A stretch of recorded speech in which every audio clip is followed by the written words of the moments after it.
झी24 तास एक पाऊल पुढे. पासवर्ड श्रीमंतीमध्ये पुन्हा एकदा स्वागत. शेअर बाजार विषयक आपले शंका आणि प्रश्न असतील तर आपण 1800221010 आमचा टोल फ्री क्रमांक आहे. आपल्यासोबत राजेश तांबे आहेत, आपण त्यांचं स्वागत करूयात. तांबे सर, स्टुडिओमध्ये खूप खूप स्वागत तुमचं. नमस्कार. आणि सगळे आदित्यनं वाट बघत असतात पासवर्ड श्रीमंतीचा, असं की कधी तुम्ही येताय आणि सगळ्या शंका आणि प्रश्नांना उत्तर देत आहे, कारण तशा प्रतिक्रिया आमच्याकडे पोहोचतात. या कार्यक्रमातून झालेल्या फायद्याबद्दल अनेकांनी धन्यवाद व्यक्त करण्यासाठी केलेले फोन कॉल्स ही फार मोठी पावती आमच्यासाठी. फोन आपण घेऊयात सुरुवातीला. फोन आपल्याला येतोय. भुजबळ आपल्यासोबत आहेत फोन लाईनवरून, नाशिकहून बोलतायत ते. भुजबळ साहेब, थेट प्रश्न विचारा तांबे सरांना. नमस्कार सर. नमस्कार सर, इन्फोसिसच्या बाबतीत मला विचारायचं होतं की या लेवलला एंट्री करावी की अजून काही करेक्शनची वाट बघावी. आणि माझा दुसरा प्रश्न असा होता, डीसीबीच्या विषयी तुम्ही काय सजेस्ट कराल? ठीक आहे, उत्तर घेऊयात. छगन भुजबळ साहेब नाशिकवरून. इन्फोसिस अजून डीसीबी त्यांच्याकडे आहे. तर इन्फोसिस सर्वात बेस्ट कंपनी अजित, याच्याबद्दल काही वादच नाही. तर ज्यांच्याकडे पण इन्फोसिस आहे, टीसीएस आहे, अजून ज्यांच्याकडे माइंड ट्री आहे, अजून ज्यांच्याकडे टेक महिंद्रा अँड महिंद्रा सत्यम आहे, ही त्यांच्याकडे गोल्ड माइन आहे. हे कोणीही विकायचे नाही शेअर्स. पहिला, डेव्हलपमेंट क्रेडिट बँक छोटी बँक आहे, व्हॅल्युएशन फार कमी आहे. जी काय व्हॅल्युएशन मध्ये तुम्ही विकत घेतलेली आहे 40-50, आता तुम्ही बघताय सगळेच वधारलेले नाहीये बँकिंग स्टॉक्स. बँकांचे स्टॉक्स वाढणार कसे अजित? अजून आपल्याकडे स्लोडाऊन खूप जबरदस्त आहे. IMF म्हणता आपली रेटिंग त्यांनी अजून डाऊनग्रेड केली आहे. तुम्ही म्हणता स्टँडर्ड अँड पुअर आपली रेटिंग अजून खाली करणार आहे. म्हणजे रिफॉर्म्स करून पण काही पण फरक पडला नाही. मग रिफॉर्मसाठी हे लोक जे एवढे जे बुद्धिमान जीव, ज्याला आपण अॅनालिस्ट म्हणतो, एवढी बडबड करायचे, रिफॉर्म करण्यानंतर हे मार्केट वरती जाणार, याचा अर्थ म्हणजे त्यांना त्याचं बेसिक कॉन्सेप्ट समजला नव्हता.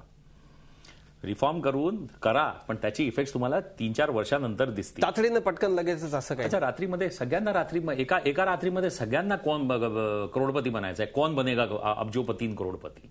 असं अर्थव्यवस्था ही तिच्या वेळानुसार आणि त्या बाबतीत केलेल्या कामांच्या नुसारच आपल्याला प्रतिसाद देते. हे अगदी 100% आपल्या उदाहरणावरून दिसते. आपल्याला पुढचा फोन आपण घेतोय. ज्ञानेश्वर बोलतायत पुण्याहून, आपण तो फोन घेऊयात. ज्ञानेश्वर, नमस्कार. थेट प्रश्न विचारा सरांना. हा, नमस्कार सर. सर, मी NHPC हे शेअर 1000 शेअर आहे सर माझ्याकडे, 33 रुपयाने. 1000 शेअर कोणत्या कंपनीचे? NHPC power sector sir. NSB power sector. हा, तर सर ते तर सर ते ठेवावेत की विकावे, त्याविषयी मला हे होतं सर. 2 वर्षापासून आहे ते माझ्याकडे सध्या. NHPC power sector. NHPC power सेक्टरमध्ये अजित, NHPC नॅशनल हायडल याने तुम्ही वीज पाण्यापासून बनवता. पाण्याची जी रिव्हरमध्ये जी आपली नदी वाहते, त्याच्यामध्ये तुम्ही त्या नदीला ब्लॉक करता, रिझर्व्हर तयार करता, त्या हाईटवरून तुम्ही पाणी खाली फेकता. खाली जेव्हा तुम्ही हाईट त्या याच्यावरती टर्बाईनवरती फेकता, त्याच्याने तुमचं हे बनतं, वीज बनते. तर माझं असं म्हणणं आहे की सर्वात बेस्ट शेअर आहे मार्केट. या जसं म्हणतात ना, आएगा सवेरा किसी कधी मार्केटमध्ये. हे जे मार्केट आहे हे this has not been able to understand की NHPCचा पोटेन्शियल काय आहे. पण वर्ल्डमध्ये माझं म्हणणं हे आहे की one of the best stocks आहे. One of the best stocks as far as hydel is concern. Solar energy is also one of the best याच्यामध्ये सोर्सेस ऑफ एनर्जीमध्ये आहे. हायडल नंबर 3 वरती येतं, क्योंकि डिस्प्लेसमेंट होते. तर यांनी बिलकुल NHPCला विकायचं नाही. बिलकुल continue to hold the stock NHPC. निश्चित. आपण पुढचा फोन घेऊया सर. विकास बोलतायत अहमदनगरवरून. विकास, नमस्कार. थेट प्रश्न विचारा. हॅलो, नमस्कार सर. नमस्कार.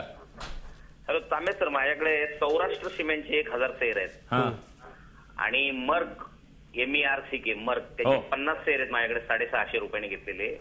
तर यांचं भविष्य काय वाटतं आपल्याला? थोडक्यात मला हे द्याल का त्याची माहिती? निश्चित. मर्क फार्मास्युटिकल कंपनी, 2 मर्क्स आहे, एक अमेरिकन कंपनी, एक जर्मन कंपनी. पण ज्याच्यामध्ये जी लिस्टेड आहे त्याच्यामध्ये तुम्ही याला विकायचं नाही. मल्टीनॅशनल कंपनीज उद्या अगर समजा डिलिस्ट झाल्या तर तुम्हाला व्हॅल्युएशन खूप छान मिळते. बऱ्याचशा कंपनीज इंडियामध्ये डिलिस्ट झाल्या. कॅरियर एअरकॉन्स डिलिस्ट झाली. अजित, जेव्हा तुम्ही लहान होता शाळेमध्ये तुम्ही कॅडबरीज खूप खायचा, आम्हाला सांगता. कॅडबरीज तुम्ही खूप खायचा. कॅडबरीज पण डिलिस्ट झाली. ठाण्याला त्यांची एवढी मोठा प्लांट आहे.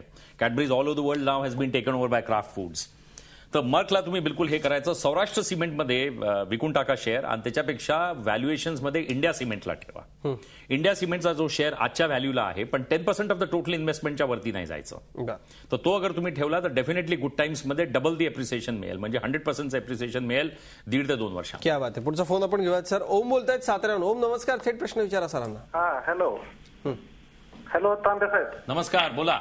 नमस्कार. मला एक प्रश्न पडतो.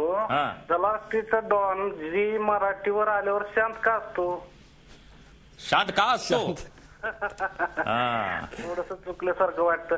हॅलो तांबे साहेब, भारत फोर्जचा विषय विचारायचं होतं.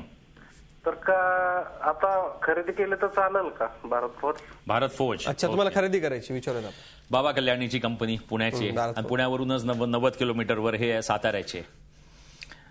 जागावर पण आपण गेलं की प्रोनाउन्सिएशन मध्ये फरक पडतो. साताऱ्याच्या माणसाचं pronunciation, I have a very high affinity for this place Satara.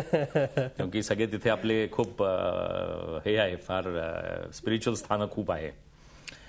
Bharat Forge one of the best companies. भारत फोर्जमध्ये पण तुमचा एक्सपोजर 5% ऑफ द टोटल इन्व्हेस्टमेंटच्या वरती नको. यानी अगर हे ₹1 इन्व्हेस्ट करतात आहे तर 5 पैसे फक्तचा एक्सपोजर 5%, यानी 5 पैसे फक्त भारत फोर्जमध्ये पाहिजे.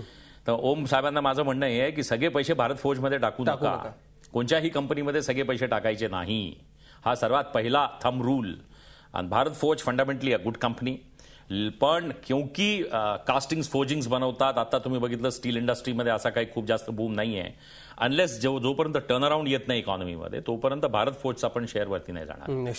झी 24 तास एक पाऊल पुढे.